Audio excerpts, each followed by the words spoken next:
bapak yang matang dengan hai kajut berdoa tak kasau tak besuum kuah ngajut dapat jangan keluarga.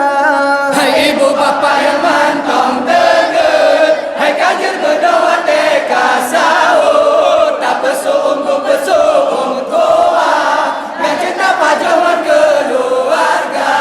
Wahai rakan non umat Islam, inangan agam Tuhan yang muda. Wahai rakan non umat Islam, inangan agam Tuhan yang muda. Pasti tahawa nikmat Ramadan lam situn sajan jedanya rasa. Pasti tahawa nikmat Ramadan lam situn sajan jedanya rasa.